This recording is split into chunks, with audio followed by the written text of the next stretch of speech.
Marco Aurélio, o estoico.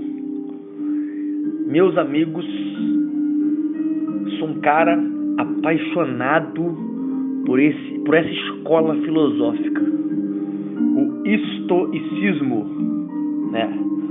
Da tríade Epíteto, Sêneca e Marco Aurélio, né? Os mais renomados desta escola filosófica, né?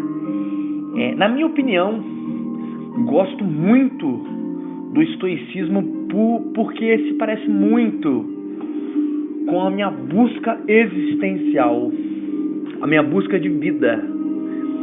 E o estoicismo só não é a minha escola filosófica favorita, né?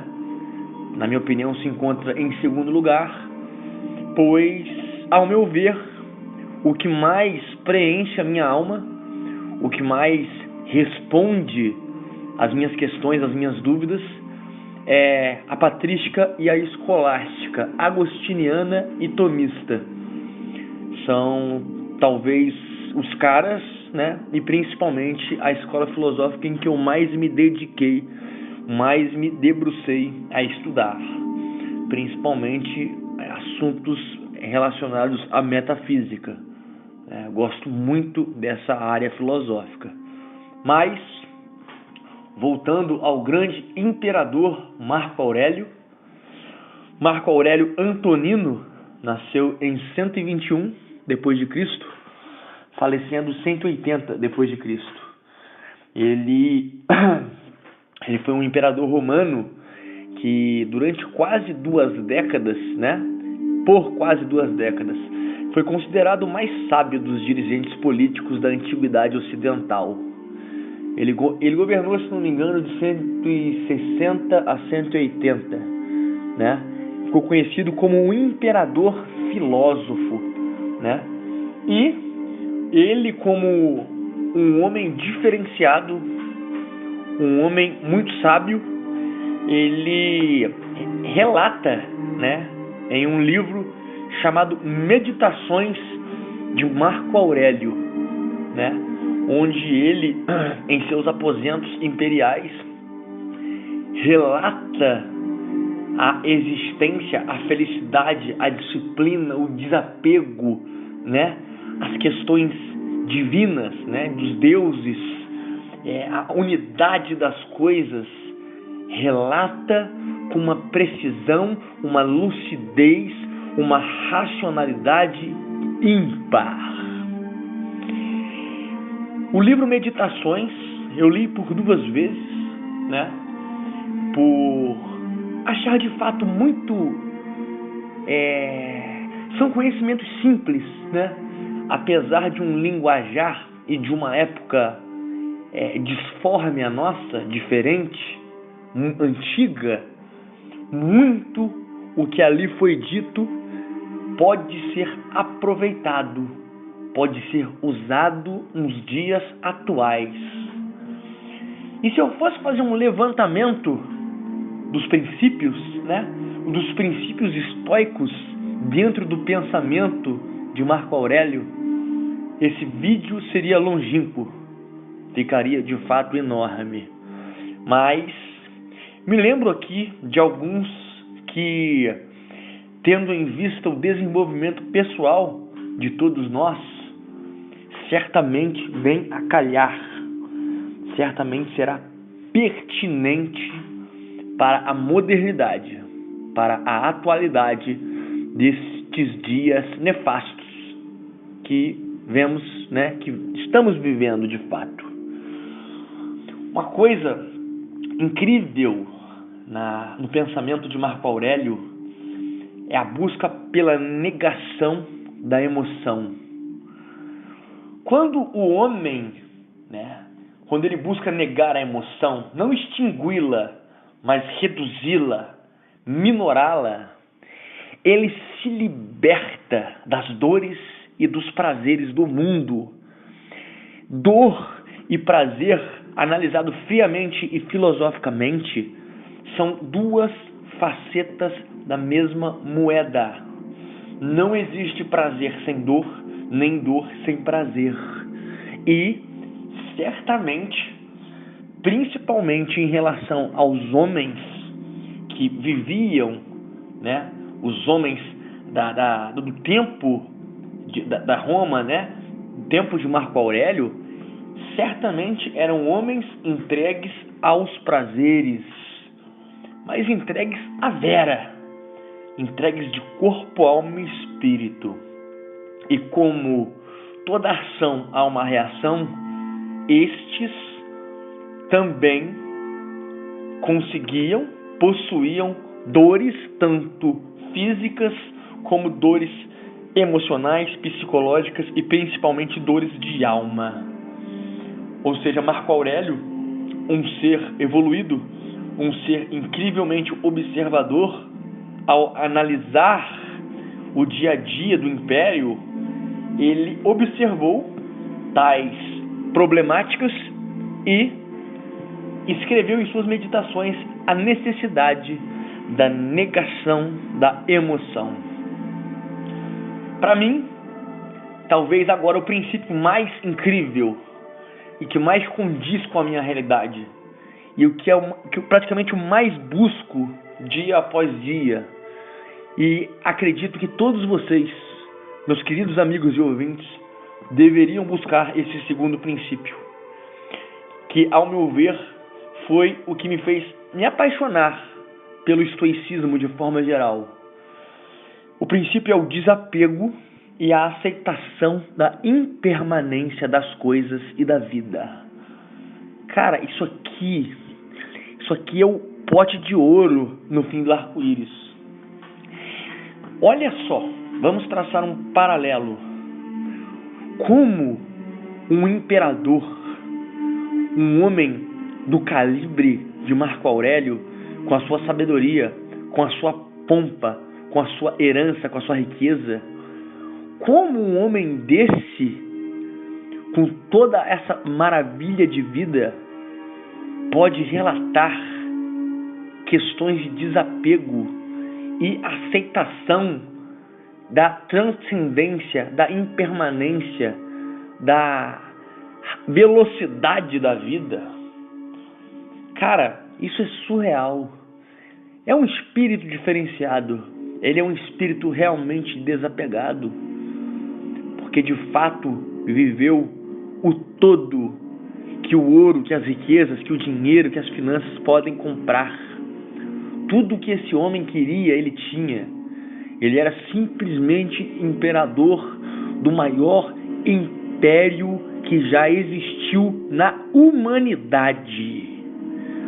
E ele veio me falar de desapego e a aceitação da impermanência das coisas. É realmente para matar. O que Marco Aurélio quis dizer com isso? Da vaidade da vida. A vida é um vapor d'água. A vida ela é ridiculamente rápida. E você se assoberbar, você se encher de matéria que a traça corrói, que o bandido rouba, que o tempo destrói. Para ele, grande imperador, era de fato uma tamanha insensatez. E esse valorizava grandemente a vida frugal, a vida bucólica, a vida de contemplação. Esse princípio é de fato alucinante. É um princípio que eu busco exercitar e aplicar todo santo dia da minha existência. Terceiro princípio, muito importante: disciplina da indiferença em relação à dor e o prazer. Como assim, Viking? Meu amigo, o seu espírito, a sua essência, ela tem que estar inabalável para os fatos terrenos, para as coisas que acontecem nessa existência. Hoje, você pode estar participando de um banquete com os amigos, numa enorme felicidade, numa enorme prosperidade, alegria, abastança. Mas amanhã você pode estar no relento, sem roupa de frio, numa chuva, desgraçadamente abandonado. E o que ele quer dizer com isso? Que o seu espírito não deve se abalar, tanto na felicidade quanto na dor, no sofrimento. Porque quando se tem um espírito inabalável, um espírito pleno, manso, independente das circunstâncias, você consegue, de fato, entender o que está a ocorrer, bolar a melhor saída para a dor e se manter sóbrio no prazer. Incrível sabedoria deste homem. Com tal disciplina, você se torna um macho, uma mulher diferenciada, inabalável, incorruptível, gigante. O quarto princípio, muito incrível, muito existencial. Principalmente na modernidade, as pessoas não têm noção do valor desse princípio. Não existe nada separado. Todas as coisas existem em unidade. Vejamos as grandes cidades, laboratórios a céu aberto de pessoas desconectadas com a unidade existencial e divina. Quanto mais estas se afastam desta unidade natural, não preciso nem mencionar Deus, mas a própria natureza, o universo, existe um código de unidade, um mecanismo inabalável unitário. E o homem, indivíduo unitário, não pode bagunçar a engrenagem do coletivo, do excelso, do existencial. Porque quem será corrigido é a unidade e não o todo. E quando o homem perverte a engrenagem do coletivo, este irá adoecer, este irá descarrilhar, este irá cair em tentações e principalmente em grandes depressões e ruínas. Quanto mais distantes da fonte, quanto mais distantes da unidade, mais necessitados de fármacos, de remédios, de tratamentos, de psicólogos, de psiquiatras, totalmente necessitados de alguma coisa em meio a um caos desordenado. E, por último, mas não menos importante, como eu disse no princípio deste áudio, dessa sabedoria, dessa filosofia maravilhosa, poderíamos nos estender aqui a noite inteira tratando dos variados princípios e sobreprincípios esboçados por Marco Aurélio, enquadrados no pensamento estoico, na filosofia estoica.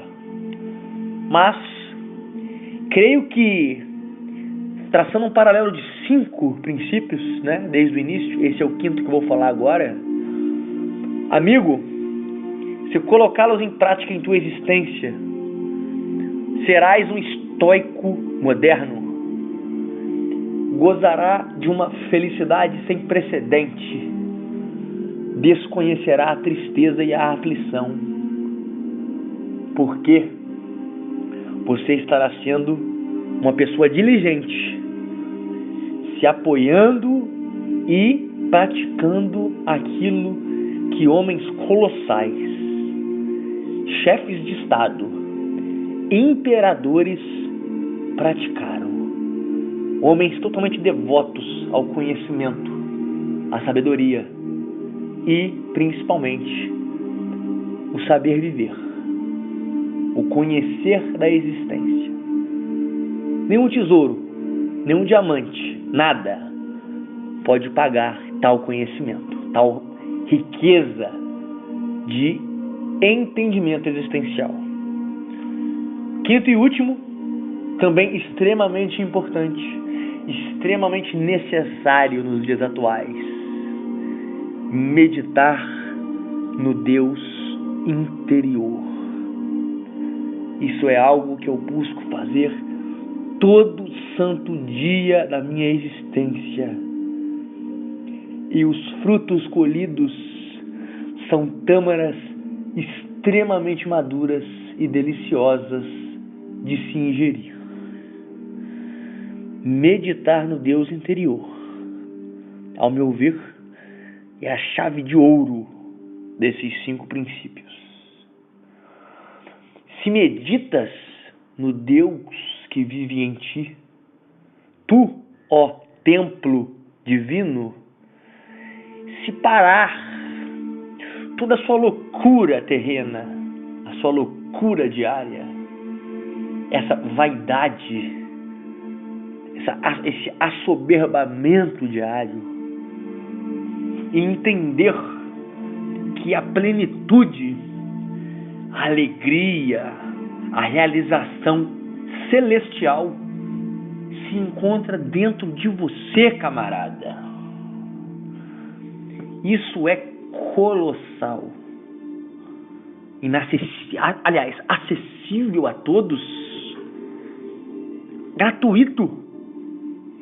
Você pode ter acesso a uma joia de valor inestimável a qualquer momento do dia, aonde for que estiver. Isso é o maior presente que Deus poderia dar ao ser humano. Eu conheço isso como a graça divina. Como diz na Bíblia: Senhor, Senhor, nada quero, nada lhe peço, pois a tua graça me basta. Amigo, quando você tem a graça de Deus queimando dentro de você, às vezes você pode ser uma pessoa medíocre, uma pessoa chata, ranzinza, mas você tem fogo no olhar. As pessoas virão atrás de você como se você fosse um imã, querendo saber o que você tem. E com a graça, você sequer precisa mencionar uma só palavra, pois você tem fogo vivo, eterno, inextinguível, que arde para todo sempre no teu peito. E isso é loucura para o mundo. Só quem vive sabe. E quando Marco Aurélio diz para meditar no Deus interior, ele está falando nada mais, nada menos: sejais pleno, filho meu, pois tudo que é externo a ti é afago, é cansaço, é suor, é lágrima, é vaidade, é exagerado, é causa perdida, é material embrutecido. Mas se buscar o teu silêncio, ouvir aquela voz que ecoa dentro de ti de forma sublime, de forma sutil, nada neste mundo pode lhe derrubar, pode lhe destruir. Não preciso continuar os outros princípios do estoicismo.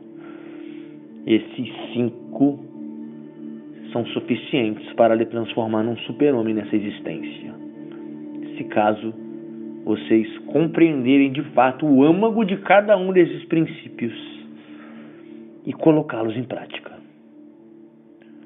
No mais é isso, meus irmãos. Curtam, compartilhem esse áudio.